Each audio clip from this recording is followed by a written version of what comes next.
I am Castor, from Talus. Truth is, my mother's sick, and I'm short on money. Princess Sita and Prince Marth are so kind, even to somebody like me. The accompanying Grand Hero Battle Unit for the Mystery of the Emblem banner is Castor. Trying to raise money for his sick mother is honorable, but I'm not sure I'm convinced that's all there is to him. Now, as a unit in Fae, Castor is a Red Infantry Archer. Hey, those are pretty rare. For stats, he has 45 HP, 46 attack, 39 speed, 33 defense, and 24 res. The guy has attack and speed super boons, and those are some decent offensive stats for a free-to-play unit. Not super fast, but great base attack. Castor will have higher than average HP, and he's got a defense focus over res. Not every Grand Hero Battle unit gets a unique weapon, and Castor's the unlucky pick for this month. He has the inheritable Vulture Bow plus 12 might. If unit is solo, then inflict attack and defense debuffs on the foe equal to X. X is 5 plus the any current penalty on each of those stats, calculated independently. Vulture Bow plus is the same as Pelagian Raphael's Pelagian Bow plus. The Vulture line of weapons are just the Pelagian weapons renamed and reskinned. It essentially is a solo weapon and gives foe penalty doubler for attack and defense with a base -5. You need attack and defense debuffs on the foe to take advantage of this perk. Pelagian or Vulture weapons aren't that bad, but they're also 3 years old, and well, that's just not going to cut it against anything modern. We can make them work, but there's way more interesting inheritable bows Castor can use. That's not including the 2 arcane options. For the rest of his base kit, Castor has Dragon Fang for his higher base attack stat. Threats, attack, and defense 2 is supposed to be Castor's form of attack and defense debuffing. The only issue is that foes literally need to walk into Castor's attack range if he wasn't moving. If you can somehow fandangle that, those -4 attack and defense debuffs are going to get doubled by Vulture Bow plus. For a slightly more useful debuffing tool, Castor has Sudden Panic 3. If Castor has higher HP than a foe who's adjacent to another enemy, then inflict panic on that enemy. Panic field buffs count as penalties and are going to stack with regular debuffs. Both will get doubled by Vulture Bow, so if the foe had attack and defense field buffs, this can mess them up. Castor has higher base HP to apply Sudden Panic. I would love to see a tier 4 one day, but it would have to be really buffed up a lot to be worth using the B slot. Overall, Vulture Bow Plus is now free-to-play accessible if you want it, and Sudden Panic 3 was only on one other free-to-play unit. It's rare and not a terrible skill, but the B slot is just too valuable if you want Castor to also partake in combat duties. If you plan to merge Castor for the neutral nature, he was going to get +1 HP, speed, and defense.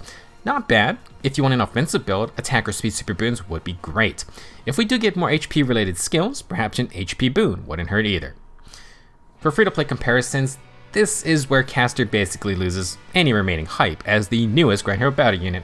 He is far from terrible, but Cyril quite literally just outclasses him in everything except attack.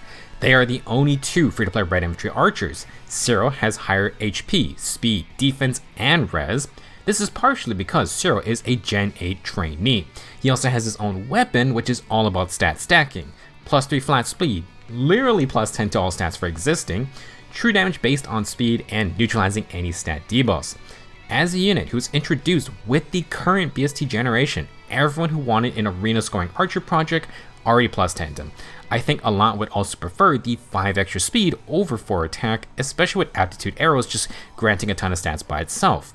The sad thing is that Cyril is the other free-to-play Sonic Panic holder. He also has a dual threaten, so they quite literally just copy-pasted Cyril's stats and skills for Castor.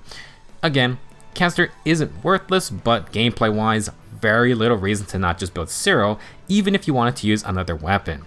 Just seems a bit lazy because we do not have a free-to-play green Infantry Archer, and we only have one blue Archer. Why not make Castor blue or green? Why try to even make him compete with Cyril at all? Now, Cyril is an unfortunate comparison, but Castor is at least a little unique stat-wise. His speed isn't that low, and he has great base attack like Spring Linhardt. Linhardt's doing his whole high-res niche though. Castor's definitely competitive with the other archers in this speed tier, although Young Innis does have his great DR piercing bow, and Jonkey's Refine isn't too bad either. For 3 to 4 star demo comparisons, you need to summon for them, but there are some great units if you want an Archer Merge project. Castor's going to be a red versus colorless, but he is most similar to someone like Etier. High attack, still decent speed, and Castor will focus on HP. With Dragon Flowers, Etier is faster, and if you just want a pure offensive archer, then Dorothy is still just incredible. That stat spread is straight disgusting for free-to-play standards. Dorothy is still tied for highest stack archer in the game, with all the 5 stars as well. Now, if you want a fast archer with some defense, then Kiragi fills that niche. The jack of all trades with decent speed and balanced defenses is Norn. Her attack is a bit low though. Most players are not gonna bother with Castor, but we're here to talk about what he can do. If you don't care about arena scoring or you just want to use Castor because you like him, then go ahead. He is far from unusable. Castor has great base attack, and his 39 base speed is workable if you focus on it. Vulture Bow is a solo weapon, so solo A skills and Sacred Seals are fine and offer a ton of stat combination options. Attack and speed, attack and defense, even resistance if you want. The Vulture Bow can double attack and defense debuffs on the foe, so ideally you want some debuffing method. Threat attack and defense 2 is 1, but not a great option if you want to attack outside 2 spaces. We have Chill attack and defense 2 for Mathis, but there's also a Sacred Seal version. It only targets 1 enemy, but Castor at least gets 1 target with guaranteed debuffs. With his higher base HP, Castor can use Sudden Panic to turn enemy field boss against them. If you panic their attack and defense field boss, those will count for Vulture Bow. If you need more HP, you can use the Squad A Sacred Seals. For other B skills, Castor would like no follow-up if you spec into speed. Desperation works too for initiations on lower HP.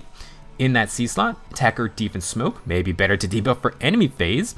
Castor can self-buff with rouse skills if you are going to go full solo. For specials, Dragon Fang is a little ambitious. You can at least proc Moonbird Glimmer in 1 round if Castor were to get hit back. Since Vulture Bow lowers defense, you may also want Glimmer over Moonbow. Heavy Blade is an option for cooldown.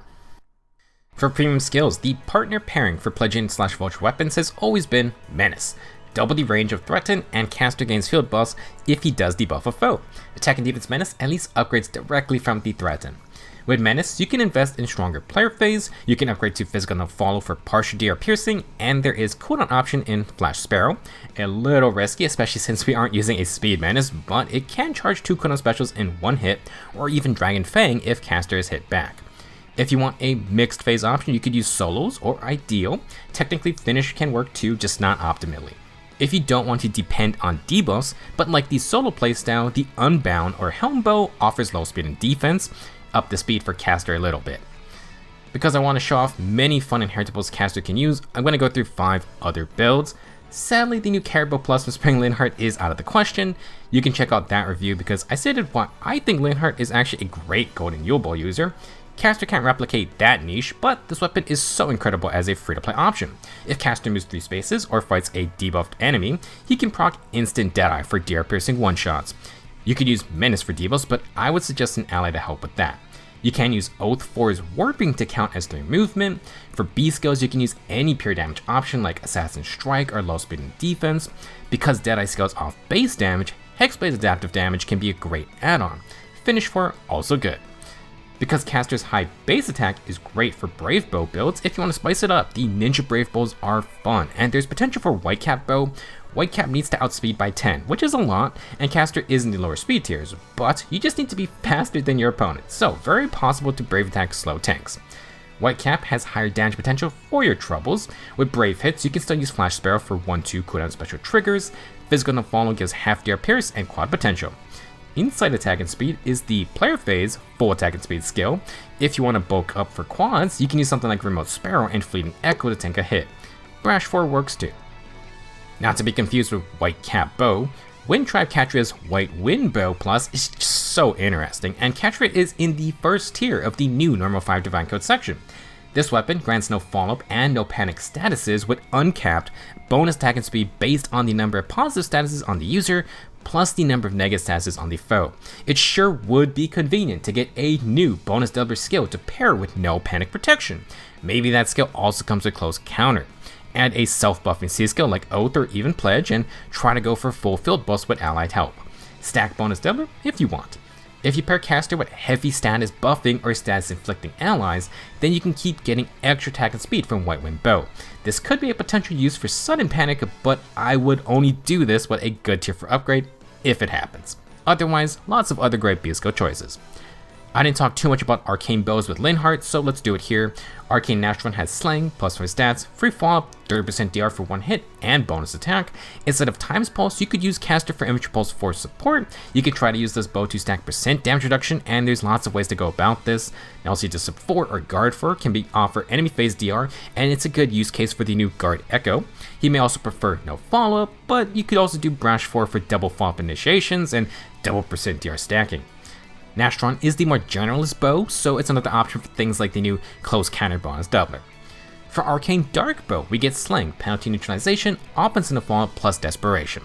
Generally, this is the pure offense 2-tap weapon, really need to outspeed to be worth using. Alchris can give Flash Spare with this bow, which is great for 1-2 Deadeye procs, but for other cooldown options, you could do Times Pulse for -1 cooldown, Pulse Up can just pre-charge specials, Tempo 4 can ensure you get -1 cooldown per hit 1. Probably best to just pick one of these. For pre-charging routes, Finish 4 can get 2 procs off, Low Speed and Defense or Assassin Strike for pure damage B skills. For this arcane weapon, you definitely want that Speed Super Boot.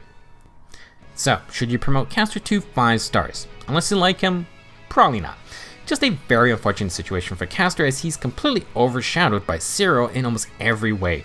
We do not get free-to-play colored archers that often, but Zero only loses to Castor in attack, he's a trainee, and he has a unique weapon that is entirely focused on stacking more stats. If Castor was blue or green, he would have at least had a niche to fill at the moment, but the direct comparison to Zero is unavoidable. It also doesn't help that his weapon is a 3-year-old inheritable that is okay, but certainly not crazy. Sudden Panic is nice, but until we get a tier 4, it's really tough to justify taking the B slot. Despite his shortcomings, Castor really isn't that bad, just not doing anything new or exciting. He has great base attack, and his speed is workable if you want to invest in it. Castor also has above average HP in case you want to run things like Infantry Pulse 4 or just stack HP with say Boost or Squad A Seals. All in all, Castor is still a rare free-to-play Red Archer if you do not want to use Zero. He's another option, and we got some really neat inheritable bows to work with. I don't know why they continue to give Grand Hero battle units inheritable weapons that are just not great. The freaking Demode Healer got basically the second best offensive staff that is inheritable, while Castor gets a super old weapon.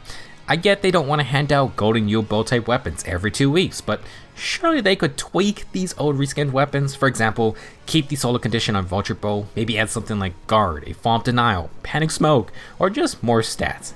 Anything.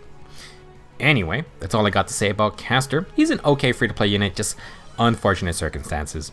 Be sure to beat his Grand Hero Battle map. Thank you for watching, and I'll see you guys in the next video.